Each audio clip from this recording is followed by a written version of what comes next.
हथियार जो थे पानी में यहाँ द्रवीभूत हो गए, गल गए, इसलिए इसका नाम पड़ा लोहारगल। लोहे की अर्गला स्वरूप पापों का निवारण यहाँ पांडवों का हुआ, इसलिए इस तीर्थ का नाम पड़ा लोहारगल। तब से यह प्राचीनतम तीर्थ जो है हमारे सनातनियों का मुख्य प्रधान तीर्थ माना जाता नमस्कार, मैं सुमन वर्मा।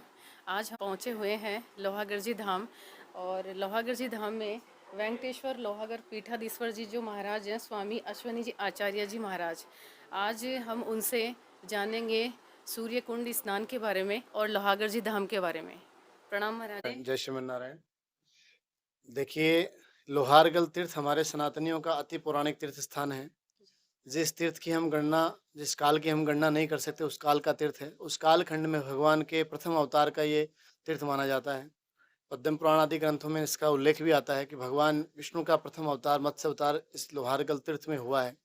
और शंखासुर राक्षस का वध करने के लिए भगवान ने प्रथम अवतार ग्रहण किया और इस तीर्थ के अंदर, इस जल के अंदर आकर के शंखासुर का वध किया। हमारे सनातन धर्म जो वेद पुराण को जो चोरी करके शंखासुर छुप गया था, उसका ज्ञान प्राप्त करने के लिए, तो भगवान ने उसका वध किया और सनातन धर्म की रक्षा करी, वेद पुराणों की रक्षा करी।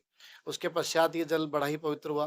तो भगवान ने मालकेतु पर्वत है, सुमेरु पर्वत के पौत्र नाती, उन दोनों को भगवान ने आदेश दिया कि जाकर के इस जो तीर्थ क्षेत्र है, ये जल क्षेत्र है, इसको पूरे को ढक दो, आच्छादित कर दो। मालकेतु ने आके इसको पूरे को आच्छादित कर दिया और ढकने से इसमें 7 धाराएँ जल की निकली। प्रथम धारा के रूप में जो आप वर्तमान में देख रहे हैं, कुंड का, यहाँ के जो सूर्य कुंड का जल है, धारा प्रवाहित हो रही है गोमुख से। प्रथम धारा वो है। द्वितीय धारा कर्कोटी का है, जिसको वर्तमान में किरोड़ी बोलते हैं। तृतीय धारा है शाकंभरी माता, जहाँ माता अम्बे का स्थान है। दोनों बहनें ब्रह्माणी रुद्राणी दोनों विराजमान हैं। और उसके आगे नागकुंड विराजमान है, जहाँ नाग देवता जल में विराजमान रहते हैं। उसके आगे टपकेश्वर महादेव हैं, जहाँ भगवान भोलेनाथ का सूक्ष्म स्वरूप विराजमान है, एक छोटी सी गुफा के माध्यम से। और वहाँ भगवान अंगुष्ठ प्रमाण होकर विराजमान है। और वहीं जलकुंड है छोटा सा, और उसमें जल में कितना ही जल निकालें कम नहीं पड़ता है। बहुत ही दिव्य धारा है, उपधाराओं के रूप में मानी जाती है। उसके आगे सौभाग्यवती है, जहाँ भगवान सूर्यनारायण की पत्नी संज्ञा देवी उस स्थान में जाकर के बड़वा के रूप में तपस्या करती है। वो सौभाग्यवती के नाम से स्थान है। इस प्रकार से ये 6 धाराएँ हुई।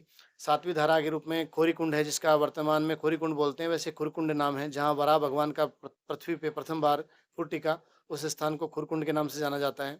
ये 7 धाराओं का समावेश प्राचीन काल में हुआ और 7 धाराओं में स्नान दर्शन कर नहीं सकते और भगवान में लीन हो नहीं सकते, ऐसा भगवान ने इसका मार्ग बनाया। पापों से मुक्ति का मार्ग खोला और जो दर्शन करते हैं सीधे ब्रह्म लोक में जाते थे जो लोग, उसके व्यवस्था को देखते हुए भगवान ने इसको ढकवा के 7 धाराओं में परिवर्तन किया। इस प्रकार से तीर्थ बना।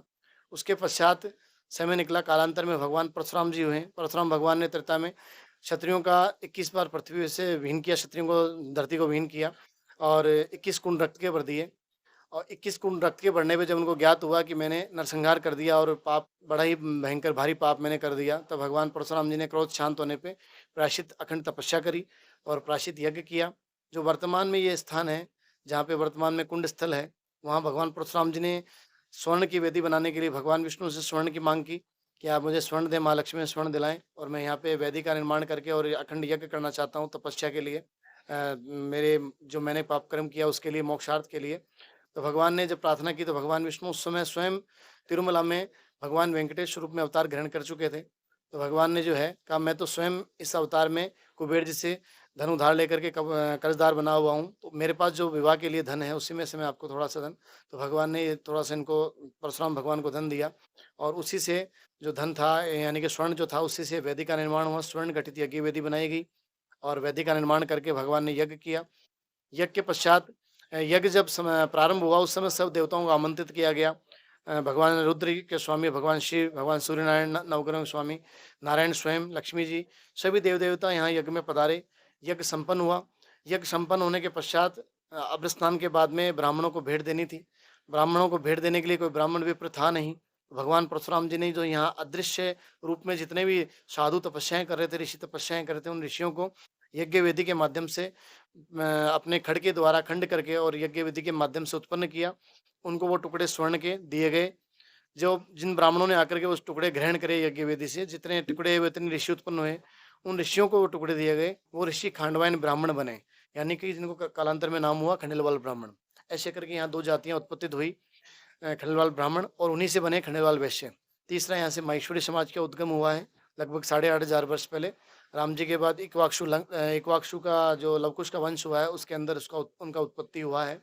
उसके पश्चात राम जी यहाँ पे पांडव आए हैं। पांडवों का 2 बार का आने का उल्लेख मिलता है। एक बार लोहारगल तीर्थ बोल कर के जो स्थान का नाम पड़ा है, वो बाद में पड़ा है। उससे पूर्व में पांडव अज्ञातवास के वर्ष में आए हैं, जो 13वां वर्ष था उनका। उनको बताया गया था कि 13 वर्ष में तुम्हारी सुमति अमावस्या आ जाएगी, तो तुम जुए में हारे हुए दोषी नहीं माने जाओगे। तुम अपने राज्य में राज्य भोगने के लिए वापस जा सकते हो। सुमति नहीं आई, क्योंकि वो दोषी थे। अंतिम चरण में वो यहाँ आए, कीचक राक्षस का वध करने के बाद में, और ये आकर के यहाँ छुप गए। 13वां वर्ष पूर्ण किया। 13वां वर्ष पूर्ण करके जब जा रहे थे, तो मन में क्रोध था कि सुमति नहीं आई। हमने बड़ा जुआ जो खेला वो धर्म के अनुरूप खेला, लेकिन उन्होंने अपनी पत्नी को दाँव पे लगाया, अपनी अर्धांगिनी को दाँव पे लगाया। इस बोल कर के सुमति उनसे क्रोधित थी और सुमति नहीं आई। तो सुमति ने उनको पूरा 13 वर्ष भुगवाया, और उनका समय था, लेकिन काल चक्र की गणना बदल दी और वो उस पंचांग के दृष्टिकोण को बदल करके और उस समय में नहीं आई सुमति। नहीं आने से उनको पूरा 13 वर्ष भुगतना पड़ा। और यहाँ उन्होंने पांडवों ने श्राप दिया सुमति को कि कलयुग में तू बार-बार आएगी, तेरे लिए आज हम तरसे हैं। कलयुग में तेरे लिए कोई जीव प्राणी नहीं तरसेगा। उसके पश्चात पांडव चले गए। भाइयों को बाँटने का पाप लगा। उसकी मुक्ति के लिए नारद मुनि ने बताया कि जहाँ तुम्हारी मोक्ष होगी, वहाँ तुम्हारे हथियार पानी में गलेंगे। भगवान श्री कृष्ण के आदेश पे, नारद मुनि के द्वारा बताने पे पांडवों ने तीर्थाटन किया, तीर्थ यात्रा करी कुरुक्षेत्र से। सभी तीर्थ स्थलों पे, देव स्थानों पे गए।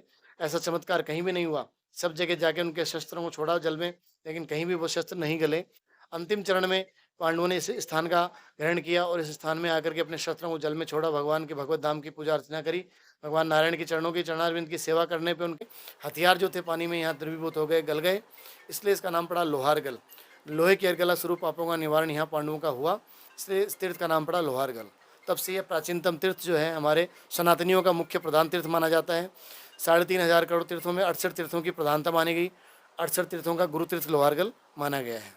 और सूर्य कुंड में स्नान करने से क्या बेनिफिट हैं, क्या इसके लाभ प्राप्त होते हैं?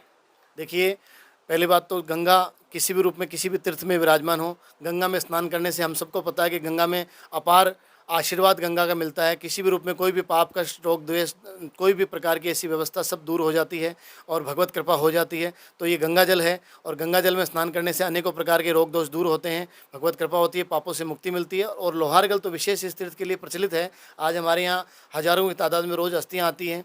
अस्थियों का लाने का मूल रीज़न, कारण यही है तीर्थ में कि हमारे जन्मांतर से जो भी इस काया के माध्यम से कोई पाप हो जाते हैं, वो मनुष्य योनि में हमें भुगतने पड़ते हैं। अगर वो फिर भी रह जाएं, तो उनका कहीं भी कोई दोष है तो उसका निवारण है, तो हम तीर्थ में अस्थि विसर्जन करते हैं। तो आज हम तीर्थ पे स्नान भी इसीलिए करते हैं। पांडवों को भी तीर्थाटन इसीलिए बताया गया था कि जहाँ तुम्हारे मोक्ष में हथियार गल जाएंगे, सब तीर्थों में स्नान आदि दर्शन आदि करो। तो उनके यहाँ हथियार गले, तो एक वो प्रतीक चिन्ह के रूप में बना। बाकी उनको स्नान दर्शन करने से उनको लाभ मिला कि उनके जो पाप नष्ट हुए, उससे ही वो भगवत धाम में गए। जो बाहर से श्रद्धालु आते हैं, तो सूर्य मंदिर से क्या बेनिफिट है, क्या उनको लाभ प्राप्त मिलते हैं यहाँ दर्शन करके? देखिए, यहाँ ये नारायण का तीर्थ है, और नारायण के तीर्थ में भगवान स्वयं सूर्य नारायण यज्ञ में पधारे थे, और उन्होंने ये स्थान अपने सपत्नीक के रहने के लिए, निवास स्थान के लिए भगवान विष्णु से मांगा था। और यहाँ भगवान सपत्नीक विराजमान हैं और नवग्रहों के स्वामी हैं। तो नवग्रहों के स्वामी के जल के तीर्थ में स्नान करके उनसे प्रार्थना करने पे हमारे नवग्रह दोष की शांति होती है, हमारा सूर्य प्रबल होता है, हमारी अनेकों इच्छाएँ पूर्ण होती हैं, और जब तेज की वृद्धि होती है तो स्वतः ही व्यक्ति का व्यक्तित्व निखर के आ जाता है। इसलिए भगवान सूर्य के दर्शन करना यहाँ अनिवार्य है। कि तीर्थ के स्थान के जब इन्होंने त्रेता में भगवान परशुराम जी के यज्ञ के समय यहाँ पधारे थे, तब ये स्थान उन्होंने ग्रहण किया था। तब से इस नारायण के तीर्थ में सूर्य की प्रधानता मानी गई। तो सूर्य के दर्शन आकर के जो भी श्रद्धालु करते हैं, उनको जन्म जन्मांतर के पापों से मुक्ति भी मिलती है, और उनके नवग्रह दोष की शांति होती है, और उनको तेज का वृद्धि होता है।